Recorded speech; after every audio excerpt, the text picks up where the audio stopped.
Good evening, good morning, good night, you lovelies. It is the one, the only Cappy D Barra. Now, we have a couple of things going up, all right, in a short time span, so excuse me if this seems a little bit haphazardly of a video. We're going to do a bit of a rant. As you all know, there is a brand new movie coming out from the Disney conglomerate, from the Disney Monopoly IP that is, from the massive comic book monopoly that is Marvel Disney Incorporated.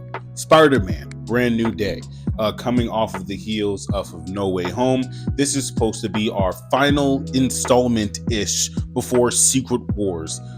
So this is supposed to be the bridge that carries this universe into the quote-unquote promised land, right? Secret Wars is supposed to be the restart of everything, kind of like a Crisis on Infinite Earths just for the MCU. Personally, I think they're doing this just to kind of scrub off all of the funk that they've gotten from some of their more unsavory movies. But I really do think that what they're trying to do with this is to re-galvanize the audience and have them with a high attitude, and have them coasting on a high altitude, smooth into Secret Wars. The only problem is that there is turbulence. There's turbulence on this fucking plane. Right? If we're just gonna go by logic here, right? Spider-Man has no motion. He has no motion right now. He is not an Avenger, all right? He is not familiar with any bit larger parts of the Marvel Universe. So he really should just be banging up against, maybe one of his more iconic villains, maybe Venom. We'll get to that later. It's fine. I guess what I'm really trying to get across is there are so many movies that Spider-Man is in the MCU proper where it's just him and somebody else. It's him and his friend, or him going up against his big bro and Mysterio, or even that fucking No Way Home thing. You guys had to pull out two Peter Parkers. You couldn't even give us a Spider-Man. There's a version of Spider-Man where he's just a bunch of spiders. Something interesting, man. Something cool. We have to fucking look to Sony Animation, and if you really want to talk about it, right? This contract dispute that has left us in the midst of everything, concluding to. If we really want to have a conversation about the contracts and what they've done to the entire tapestry of this Marvel universe, it's simply torn it apart. We have to be honest with ourselves eventually, folks. It is torn away what we value most about the MCU, all right? It is torn away about what we value most about comics, all right? The interconnectivity, all right? There is not a lot of connected pieces in any of this brand new Marvel phase that we're dealing with. Right? You can even reach all the way back to some of the early stages of the last phase in Eternals. What was Eternals really about? What was Eternals really about? What was Eternals really about? Right? Aside from the impregnated Earth, all right, and the concepts of family and abandonment. All right, that's a great movie. It's a nice movie. It's visually beautiful. What the fuck does this have to do with Kang? And now we're completely scrapping Kang. We're building towards Doom. And I guess what I really want to get across here, this should be Peter Parker's movie. All right? This shouldn't be anybody else's movie. It's the same problem that we ran into with No Way Home. It should not be the Peter Parker's movie. It should be the Peter Parker movie. It should be him dealing with these problems solo, by himself, just so we can get a gist of what being a superhero actually is. Why is Hulk even in this film? Hulk and Punisher are slotted to be in this film. Can anybody explain to me why, after the blunder they took with the Smart Hulk, after more contractual issues fucking prevented them from doing a World War Hulk, something that was set up 10 years ago, a decade. And it's interesting. I seen a really funny video from a fellow creator by the name of Luke Steffens. Check him out. And it was essentially about Bethesda and how they're prolonging this Fallout 5 release, right? And how this billion-dollar corporation, they can't find it in themselves to creatively cook up or to creatively even slot into a hypothetical timeline a simple cash cow like that. And now we have to bump that up on a higher scale. Secret Wars for Disney is a $100 billion property that could reasonably be on replay in the future. just for generations upon generations, such as the Avengers movie from 2012 is now to this generation. It's a simple premise if you follow the comic books, but then we get into that issue. Royalties, all right, along with these multi-billion-dollar corporations of paying the extra couple hundred to get a Hulk, he's just going to be jammed into this movie. When, mind you, he's already Smart Hulk, so why is he even here? He's just going to turn into Berserker Hulk, and then Frank Castle's here. I'm trying to be as optimistic as I can about all of this, but it really doesn't fucking make any sense. And it's New York, and it's supposed to be street level, but we're supposed to believe that Kingpin is going to be taken down with the forces of Punisher, Hulk, and Spider-Man. Like, why? Where's Daredevil in the mix of all of this? Iron Fist is out there somewhere. We haven't heard or seen Luke Cage in Lord knows how long. I would love for him to be in this movie, right? Maybe it's one of those collective unconsciousness, maybe it's one of those collective unconscious things, right? Where you just kind of think something into reality, right? And it's just great minds think alike, just two sides of the spectrum.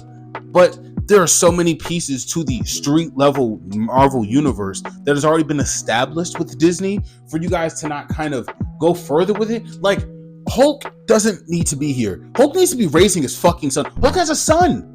I think people like forget that. They're in this current timeline that has not been disturbed, the timeline we're experiencing right now. Hulk has a son. He's like 17, 18. Why aren't we developing a Young Avengers? Look, why isn't Kamala Khan in this movie? If Kamala Khan's in this movie, right? And you know what? Because maybe I'll have to eat crow. I can imagine a scenario where all of the superheroes, they just kind of come together. But I'm thinking about it for everyone who should be in this movie, right? So that's a Daredevil, Luke Cage, Spider-Man, Hulk, Punisher. Those two are confirmed to be in this. And just to make sense of it all, I throw in Kamala Khan because why not have Kamala Khan and Peter on screen sooner? Just why? And then I think about this, and you could even just keep Hulk, Spider-Man, Punisher from everybody I just listed. If you want to just mentally keep that, because that's who's definitely in the movie. We don't know about the others. Who the fuck are they going up against?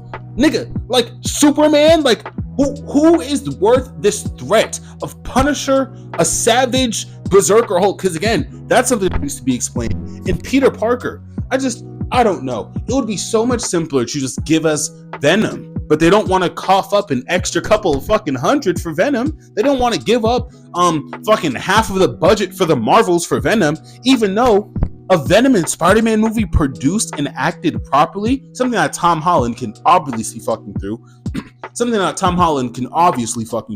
If you have seen Tom Hardy act, that's not an impossible feat to act from him.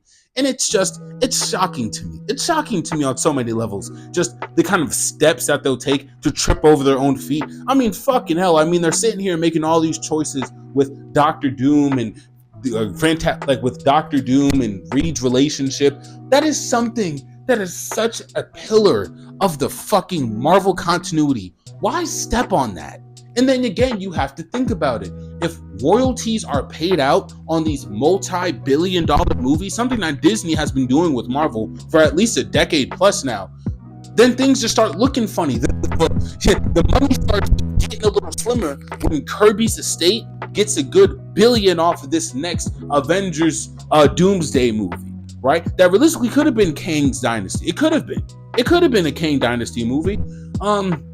There are reports I don't know if this is bullshit or not, but apparently there are reports that John Majors might come back for like a scene or two as Kang, which is just like, what a fucking slap in the face that is, right? I mean, there's just so much happening with this universe, and I really do think it boils down to something as simple as what the fuck you do with a hero as simple as Spider-Man. This is Spider-Man's fourth movie. If we are going into Secret Wars with this Peter Parker, right, two things have to happen. Peter either needs to get clipped at the end of this movie by whoever our Doctor Doom is going to be. I highly doubt it's going to be Robert Downey Jr. for the entirety of Secret Wars, right? If it is, hey man, I don't got a comment for that. All right, we had this discussion a week or two ago. And we had this discussion about nostalgia a couple of weeks ago. Or Peter Parker could kind of introduce this universe, or the audience as you would, to a Miles Morales, right? Or even maybe to a Silk. I mean, there are so many fucking legs attached to the Spider-Man, and like, all puns intended, you can't just not give us anything and then reboot the whole fucking series. And now if we're gonna reboot the series, now it's just Miles from here on out. Oh wait. Silly little me. They don't have the rights to Miles.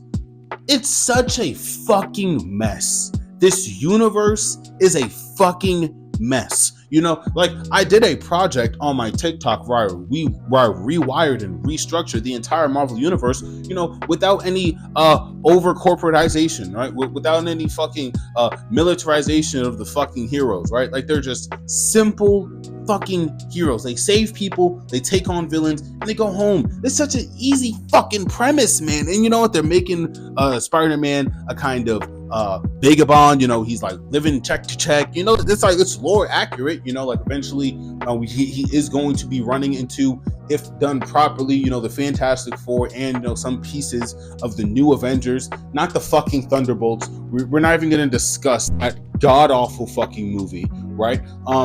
This movie's probably gonna look nice for a good 30 minutes tops. Like, easy 30 minutes. I think the CGI is not gonna be up to par, even with what the fuck we have to deal with from Hulk, Punisher, and Spider-Man. Just hypothetically, right? Now they have a triple threat in the middle of the street. What leads after that? What's after that? Again, who the fuck is the threat that needs to have all three of these people in this movie? Why can't it just be Spider-Man versus Carnage? I feel like that's so simple, no?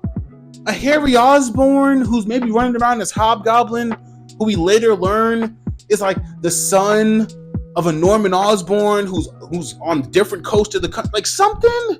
I don't know, man. I can't talk too much because fucking. Hey, I know y'all be watching these videos, man. I know y'all be watching these videos. I can't say too much. I don't want this video to be too long because it is really just like a rant video, but. Man, I'm hoping that this shit will be good, man. I'm hoping that this shit will be good. I'm trying to really figure this shit out. I mean, we can't even get Kraven because Sony has Kraven, right? It's just a bunch of bullshit. I mean, imagine what we could have gotten with fucking Hulk or Punisher versus Kraven. Okay, I just experienced a kind of ancestral pain. I don't think I'll ever wash off. I might have to really cut this video. I think the Fantastic Four will be better than this just because it will be more understandable and more digestible. And just put in a fucking villain, man. Stop being such pussies about it, bro. Oh man, all right, this is me, your boy Cappy D Barra. All right, y'all stay tuned, y'all stay beautiful. Peace, y'all.